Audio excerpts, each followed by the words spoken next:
the chairman de Tosi Modern Guata President MZP the chairman kapu saking thanga ania Vice President MZP nia Pu Chon Puya Director High Technical Education Department Pu Jonal Pek CEO GIG Motors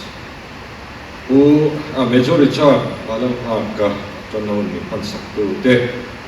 MZP kan OB te wena kan choi moi te Zulai on song te an mani rom choi on tu Zul ti tu te tin nu le pa lo kal te helai kan choi moi ti chan nu le pa te lem som te zong zong an sain chi bai ko bu ka cheu hei wena hian lần lâu mấy còn tung đâu cái này mà rồi siêu chỉ sáng sáng lần chân đâu cái bộ cái này với nó cái nên rồi mồi làm cái sợi phía ngay mà cái bằng xuân đi xuân mình sợi sợi cái bộ cái ringa những cái tiếng top ten nó to xí lo mình sắp được top ten rồi mồi nó rồi nó cái bộ nó thì thế chứ mà xuân sợi sợi của mình cái rồi lần anh ấy sợi tụng cái mà đón khóc mày thui tak rei tak su un bang lo tura te po ngai thawila hei kumin kan result su ke hi alom mun ti khop maya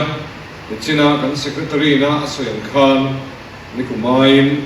za pathun chuangin a percentage zongin ma kan son ni kuma za som sari point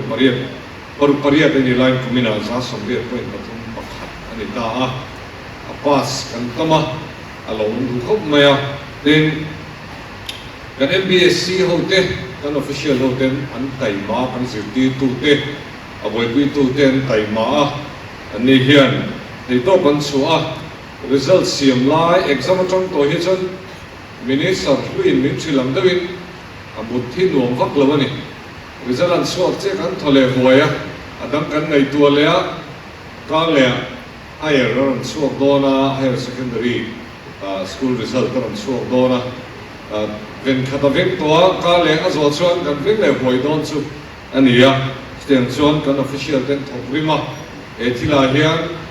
thil kha ali ka lo tur ani ti to pani wangin thil tam tak thleng theila ka khan an film khur kop maya tiang chuan ma an la tho ho na thwa oma wangin tun huni kan thleng ani then schools at chuangin 100% pass anh này tốt mẹ anh vay nên anh thì pass suốt thì đấy cả alo mama सरकार स्कूल आपो समथी बखत लाई 100% pass anh này đấy cả anh bị mất tập quan kalom khop mẹ in government school kan tia kha anh lang lova 0% pass fail anh chu 100% fail kan ti so kan chu ta khan kanan nei lawa amara chu samagra lama kan chona ngai samagra shiksha school hawai hian za fe la kha kan la ne chu kan rum chho zel dona tuna hian enga tinge tin zona kan zon hala mani dio kan ko khom hala an mani changin report te ngai thak tin hala ne chu tianga kan rum thin wang te poni mai thei a government school bi ka chuan 100% fail kan nei ta lova om lo chhozel long kan tina ni chuang lova van doi pal pom thea zilai pakhat chau ten ne a chen chuan amba chau ha fail chuan 100% khani hal maya result pu ko hin lo se to in karinga chu ke chu ania hey sarkar school in ha kan an son so theta thila hian kan zirti tu te kan official te lom thu ka sil duwa chu ba wa chuan Education Reforms Committee kan ne a chu kan kuala school zirti to ho kan ko khoma ten chuan kan in fui thar thin ani chu tiang ra te po chu omin ka fian har sana te kan zo ten te su kian chi nge engtinge mala kan yang tin kan nei to ho review committee hi thal thum dana hen kan ne a chu chuan dio chamten official chamten har sana su kian dan kan nei to chu tiang chuan ma kan na chho thina chu ni ra chu ron chuak tran ning ka fia hey với là hiện à thiếm thầy chúng chuông hậu rồi mỗi na hun cần mong anh ấy với na kan choi moi te hi top te na king nan ni lo ti ha kan sui duwa a tam zo hi chun ni do na then chun ni lo pal mai thea mi so zinga a top te na te ma kin na lo ma an ma kin na kha a top te na chuan kan da form vek thowa en tiu na a pariat na hen pathum mano mani e pathum na po hen pathum manom ta ma kin an kha kanan bộ khom phát sầu này bariat lai anh ta chú với là hen kan choi moi anh ấy hen kan choi moi te hi mi sin khat sang rian zan hi songa pasari achanga ati phaten ni ama la ka bisau singa aso atop ate na lang an ni an choi moi an phua anen ton tla khop mai hiện chỉ học trong sợi tù rau mà cần sợi cua lúc tụ công ty cả hào khúc mẹ hey tụ na cần hồ tìm ta tên này khi nào cần dễ là lo tìm nó sang giàu này tụ pon cái này phuya cái này nó dễ là các sợi tàu tụ ở rồi chú cái này po hi ma mi ta po hi sợi tụ nó ngay cái ringa top tên nó làm khi sở can họ cho việc này khăn này chuang lâu ấy ta doctor rồi engineer mà thiên làm cái po này ta sẽ là hậu saber bên khăn nịt xuống lâu này tầm dốc xuân nịt thấu mà xuân nịt vết xuống lâu cá là cái nụn tên lâu lâu thế là plastic là khăn road learning gần tí bài hát thì nó lâu căn vấp lâu hát tiệt là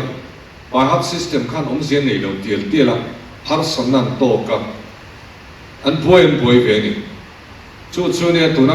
top ten ti top kan ti chan pakhat a po hi ha chu nakina ka rang lu ta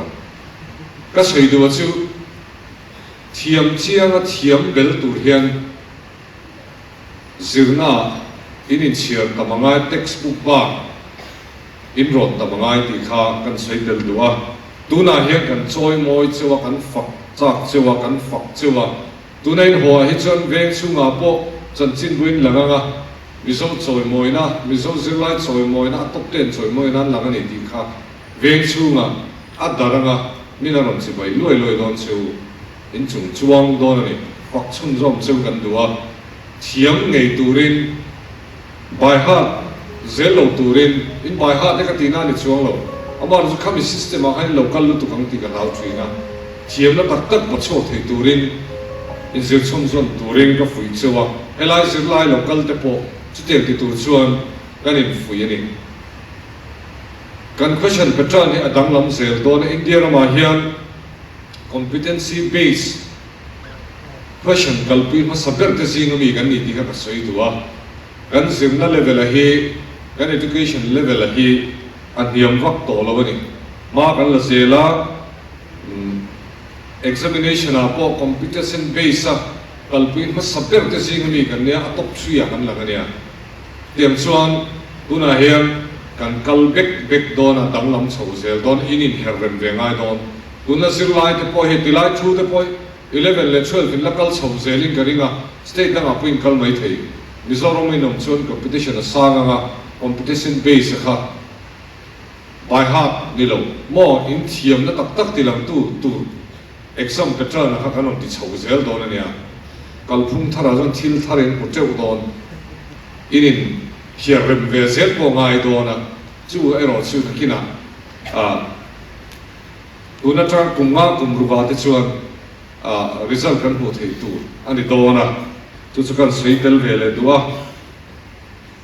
ma hmu that te hi kan sapu puyam ti hlom khop maya he thila hian kan nu le pa te kan sir ti tu te le abul pi bera chon pathian an tel thlatani an thotlang ho tu te pon tel thlatani ti te namani chung try sakpui tu in chung te in thian te in thenom nai vai mi tel thlatani ti khen thian se la naya ka soi fo to thina mi chu dan training to training garin kut beng ri moi siam tur hian kut patnia ngaya le lam pang hian a ben fo en om zia nei lo in ben lat pal te lam an thil lang te ben kalam lo ma chu wang chuan le lam ron tho tu pathian kan nu le pa te kan chung te kan sir ti tu te min fui rem thin tu kan thenom bai te kan khotlang te kan thri thong ngai khamin thian lo hun huna nang ni chin ta thiam liam ti kha ka sui chiam doi tin in thiam na hi khotlang tan ram tan ron mang ru thiam deuh độc sắc đâu hiện đâu mà thì nó sẽ thấy đâu mình ta ta cầm mình từ ra mình sắp suốt thấy mới là hay cần cần không nó ăn sữa tục mà exam ngay à thế mà thì là ngã chút lắc lắc lên chuông miếng lâu chỉ thế khác cái tiếng anh miếng lâu từ trong cái đó in thiam này in fin nè khác lòng hăng tủ rin các phụ chiêu này top ten chúng ta phải lột tổ đòn kumina kanti to don lo kan ti poi me he sit pi pon non manga non tlan phea kan ti nge ni non tia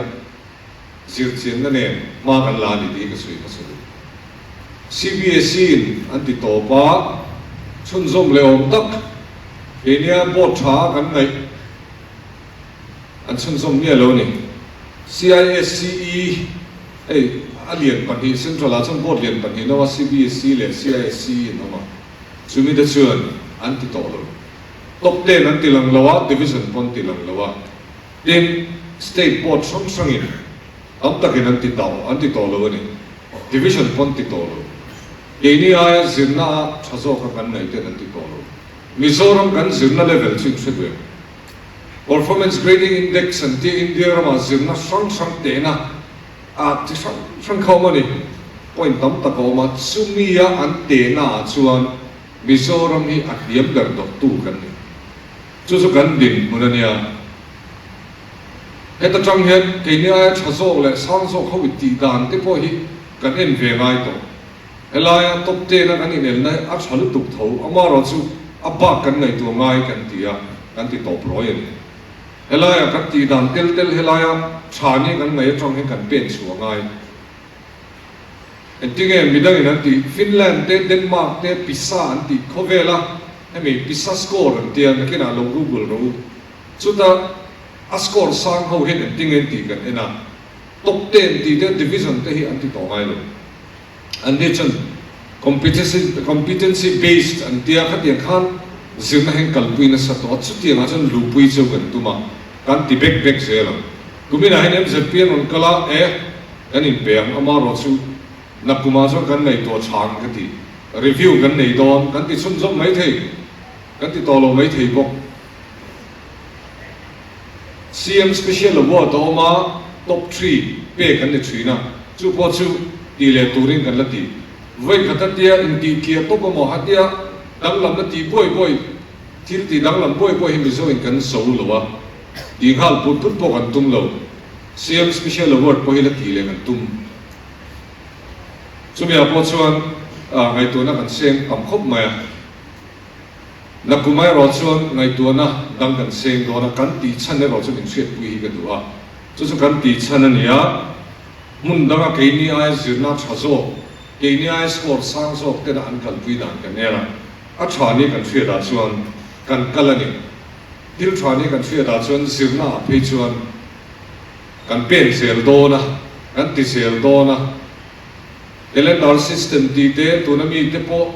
calendar system te po hi soi tu tam taka oma notice ta hian assam le ke ni arunachal deu chau hi ti tolo kan arunachal ning ka si o Nagaland te Manipur te Sikkim West Bengal ti te Meghalaya te po January to December in local thap to a helam pang ho monsoon ruwa tamlai a cholo pong the na ho kha alo ti fu viewing country a January February March April a tam them ber school local trang a fu tak tak a chon cholan pon zeu khan zirna kha ti boit lo ta chung te po chu i khan kum khat chung vel kan zirani zirna ne zirchin ne kan kal zelanga zirna na thatpui non phot chuan thak dang lam pok ala nei zelang kumina pok an thak dang lam chawa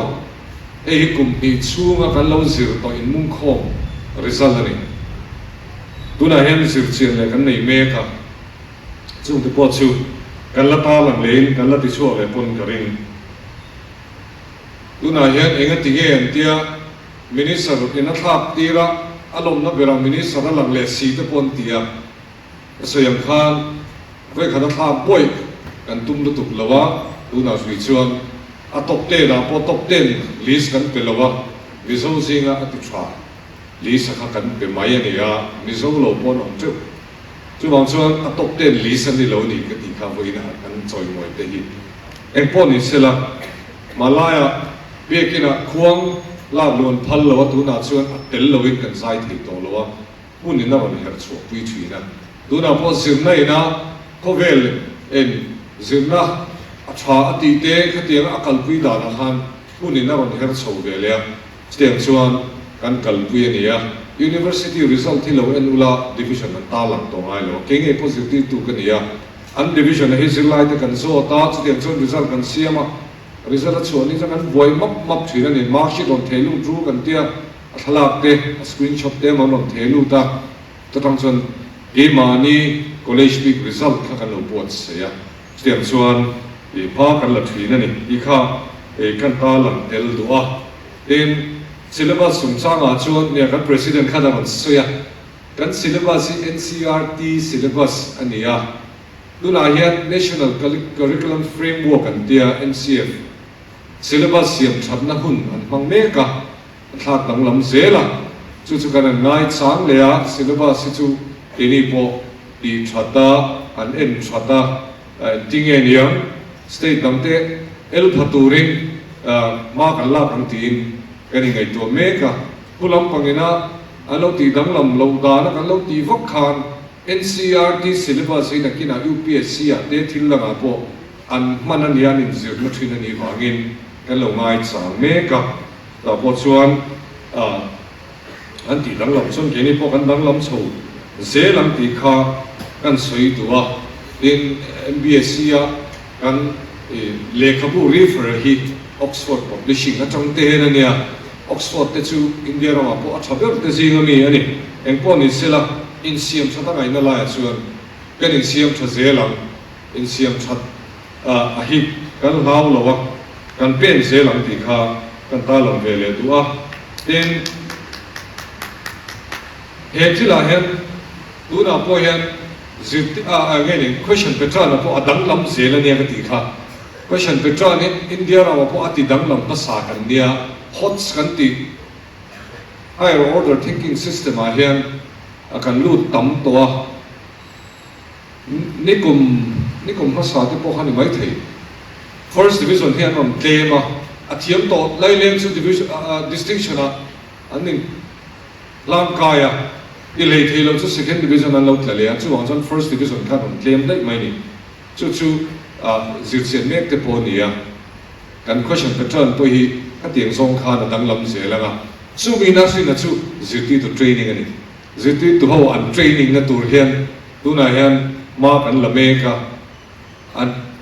ama te chuan English ziti dan training tura maths teacher kala science teacher kala mo kan school hi e kan va present tura ni tia tu te mo kha e subject song training a han mi pakhat kha lo ka kal thina ka kha tu na han kan ti top do do na ala tu nge ziti tu nge kha training ngai to do na chu chon dang lam na siama din kan question petra na hian ziti tu te training kan pe chho zela ziti tu te khan ziti tan turan sia lo chuan exam na lo pang hon sil hai thui kha kan thria chu wang chuan question petra kan ti dang lam pon kan ziti tu te training kan pe zela na nikuma hei chu a chua ka kumina chho don lo ti kha om ziom lo tiel don in chiar le ka ngai don ti kha ka sei le tu ani thil pakhat le chu zilai te hi asap tong takin critical thinking in nei angai curiosity te innovation te asap tong hen achiang ma zo hen ka sia a ke ma chen zo wang nge ka se lo tong kam ka thiam lo lo da critical thinking thil chi ta ka ngai tua zo na te zo ta thil thar ngai tu dan tu re hi zilai te a da angai kan ti a chu ta chuan in zona hian final exam ni lawa promotional exam ni lawa zona a omanga zona train zona in zot le don he chu ka soi pho to thina resi writing oma paragraph ni vel oma chu tang chan a ti toiro kai toiro ti ong chin resi writing a chuan kha tiang de wang khan thil a chan sin mo ko vela thil ong me ko mo aron zia kanga heta tang hian zona zo to le ti ong to don chu chuan nang mania ngai tu na dang na ron siam don ani all thuma tanga ti chan kan tuma SCR ti ho na ka kanin pe me ka voi le khata ti thut thei ni lo om se nei de ti nga ya common question sarkar school a chuan an chang ve to do na chu chan dang lam na siam do na private school i kan du ven ti zo kan pe thei ve zona inang thop standard question an chan buna chuan helaya chu zona hi lo poi mo khop ma chu mi chuan helaya zirlai te kha an ngai tu na ati chang ka ngang zirtir tu te po khát tiền gió nó chang thấy tụi khát giữ lại thế khá anh cái suy ngay vào này anh in chiếm cái lắm anh in lên chặt liền ngay đó giữ tí tụi training cái ngay bồi mỏ đòn giữ nó hiện giữ nó ở đằng lầm nó tóm tật anh một số đó là đi khá cần suy đúng không vậy là khát đó đằng lầm thốt tụi đến hết tiền rồi bao nhiêu đó chắc tụi hắn bế sĩ số giữ nó ở đằng lầm nó hết chú marathon race này cái gì cả 100 meter anh đi lâu giặc khơi hi nó mà nó thì lại gì cái giặc khơi hi đâu lấy school là chân hay sek đâu lấy công cal là bên đây school cal tổ lô po giặc khơi hi đâu lấy cái tiền cal là có hay tiền cần phiếm chỉ này cái tiền đấy po sek đâu mà nông chỉ này vậy là khá là tiền anh tìm hal thút lô nè chỉ bằng cal là in thầu mai in thầu tu là tên in su mà tu trả tên này chút tiền anh đi vào cho anh lâu sek chầu ta này chút tiền đâu lấy cho này cần ba chú thế có những cái cần đúng chú thế hi anh in sirani thì in thọ ma khăn anh thua min cái gì phải tao lúc bút đấy anh đi tao nữa anh làm mình trăng chút tiền rồi in sira rồi đi sâu hay là chơi mồi thế chút này mi khăn sek thút lâu cái gì cả anh mi quay anh mà thiêm thút lâu ní thì anh in sira anh in chia ra ai nu le pa te nan nor bo ka nu le pa te nor ngai ro lan la nia nu le pa te nan tui puya an men nu lai nu tam tak phei chu in fa te men chen in meng thi ding ka ring ei tu ten siam sakin ka ring pa te pon ni thawang chu tianga I tran ho na ra atanga tia choi moi thi an nia an fakom ka ti khop ma ya elai sir lai chumek te po khan thiam thut khai be se su chặt thốt khen bấy sĩ số ní tin zero la in chia la party politics sao po các kỹ sĩ cái chút campaign na mi các bal pui chuan khá lại một thủ khá khá lại mi khá alat thế nó sắc khóc mày tí là gì tí tu cái này khan hạt dốc thì nó này rồi men dốc mấy pali panga chu đủ cái bao giờ phải chuang lâu á đi bị bao cái này lâu á cái suy chân rộng lẹng cái này rồi chặt thốt tung kha in chặt thốt đòn lâu ní thì nên chỉ là in chia ra in chiam lâu thì chỉ tu tên số khan cái này hiện là cái này lúc chụp về thì đòn top ten ho cái laptop cái này bị chỉ na cũng là cái này bị thế nghe một cái số cái bill số bây giờ nông ràn mấy các mù ràn mấy cái này bể tu ra tới phố càng ai em bỏ này sẽ là cái tiền rồi mỗi nó đông thấy tu ra anh còn chuột tiền sẵn chú ní thì nên bị trăng in thọ man thọ vàng tê in một nuông là mình trăng vàng tê này thì xíu là khát tiền khát tiền về tung rú politics sao bỏ cái tiền về chuột đó đã chuột cái campaign house to house thế cái là đủ tốt tổ mẹ mà tí chuộtว่ารูปparty đam cái lần lâu mẹ về tiêu anh là cái chuột cái mút thề lâu cái tóc thề lâu cái gì anh cái anh hồ to nua trong cái tóc bằng cái gì lulu mình ti viêu mình nín viêu chỉ là trang chuột mà rồi chắc cái tu mà nè cái tum tắt xia cho cho ăn tay mà bèo cái này tu này bắt thiên hen ăn tay mà bèo hi mal som na be phô mal som na hi ăn tay mà bèo cái bula hen bắt thiên hen na ta chú mà chuột tay mà bèo này tu rin in school te ram chunga poni sila tai mabel ni turin pencil turin kanin sa ani rat